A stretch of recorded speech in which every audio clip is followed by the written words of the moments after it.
Zach, and also thanks to Briankel for helping to set up this invitation. It's great to be here at UMass. And the title of the talk today is Deleuze and Computers. And I think you'll find I'm going to spend most of the time talking about Deleuze, actually, and less of the time talking about computers. But I would certainly be more than happy to discuss the computing side of things, during questions, stuff like that, if you're interested. So there are many ways that you could begin such a project, looking at the work of French philosopher Gilles Deleuze. Some people might be immediately drawn to the question of the virtual in Deleuze and use the concept of the virtual as a way to think about computing, perhaps. One could also hone in on the question of the machine, desiring machines, the machinic phylum, as one avenue to connect to computing. Or certainly, if you were interested in networking, a lot of people have looked to the opening sections of 1,000 Plateaus and this concept of the rhizome. I'm going to do something slightly different, which is to try to propose to you that in the last couple of years of Deleuze's life, he made some very direct claims about computers and the information age and the kinds of technologies that were actually around him. So this is in the late 1980s, mostly, and around 1990, 1991. And it's really this area that I want to focus on. So this, in many ways, is a talk about one particular little essay, which is called The Postscript on Control Societies.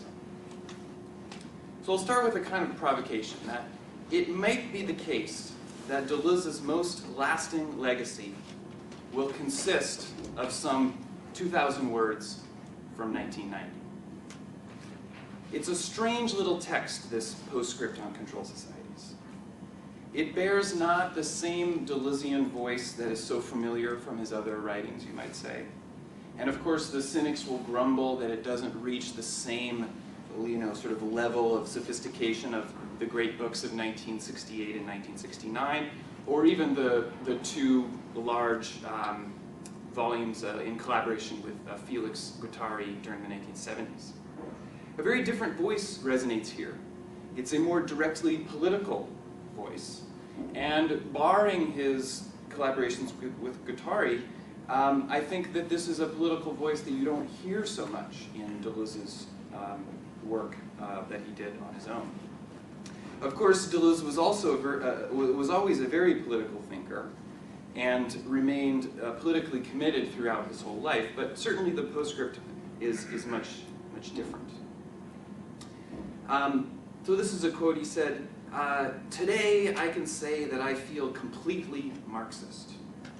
This is from a very late interview, which, if you know his work, it's a little bit weird. He dealt with Marx kind of all throughout, but he never was able, before passing on, to write his book on Marx. Going on, he said, "The article I published on the Society of Control, for example, is completely Marxist, even though I am writing on things that Marx knew nothing about." Indeed, in this short piece, he indicts capitalism by name. He raises his wrath against corporations and television shows. But his frame is not just the mode of production, but also culture. He talks about snakes and surfers and other features of our dawning new media and new millennium. He makes reference to, among other people, Roberto Rossellini, Paolo Virno, Franz Kafka, and most importantly, a great influence on him, Michel Foucault. He tells us exactly what is wrong with the business sector, what's wrong with the prisons, with the schools, with the hospitals, and in fact, you might say it reads much like a manifesto. The Manifesto on Control Societies. So, manifestos are always about two things: the desires and then the details. This is what we want it here and in this manner. So if you remember in May 1968, when the revolts broke out in France, Philippe Solers, the editor of Tel Quel, along with Julia Kristeva, Jean-Joseph Gou, and a band of other signatories, wrote a short little text called "The Revolution Here and Now, 7 Points." They were listing their grievances point by point, and then at the end they said, of course, we will meet on Wednesdays at 9 o'clock on the Rue de Rennes. And I think this is the crux of this manifesto style, which is say what you want and be specific about it. 1995, the year of Deleuze's death, was a good year for the manifesto. The Unabomber's industrial society in the future advocated the complete destruction of what he called the industrial technological system. The Dogma 95 vow of chastity, signed by filmmakers Lars von Trier and Thomas Vinterberg that same year, offered the closest thing to a manifesto that had been seen in the cinema for some time. Their vow of chastity is as short as the Unabomber's is long, but both are incredibly detailed, very, very detailed. One must film on location, film in color, film on Academy 35mm stock, and film with concurrent diegetic sound, and so on. 10 years earlier, a computer engineer named Richard Stallman wrote his famous manifesto. And I think we can say that the number of legitimate manifestos written by computer geeks is maybe fewer than written by political theorists and others. I can think of Eben Moglen's The Dot Communist Manifesto, or even the VNS Matrix's Cyber Feminist Manifesto. But despite its inauspicious source, Stallman's document had profound effects on this industrial technological system. And I would say most all of them good. Very detailed, like the others. Stallman's manifesto calls for the creation of a free Unix-compatible software system, including a C compiler and linker, a text editor, a few dozen other free software applications. He names the make and the model of the computer his system will run on. He rebuts preemptively 11 specific objections raised by his would-be critics. And in a passage he might regret today, I'm not sure, he even calls for a software tax to underwrite the development of free code. Most importantly, the manifesto calls for a stay-free legal armature for copyright holders, known today as the GPL. So this, you might say, is the kind of intellectual climate that was surrounding Deleuze when he was writing this postscript on control societies. Of course, he was not a computer-savvy intellectual by any means, and he had likely never heard of Stallman's manifesto, much less read it.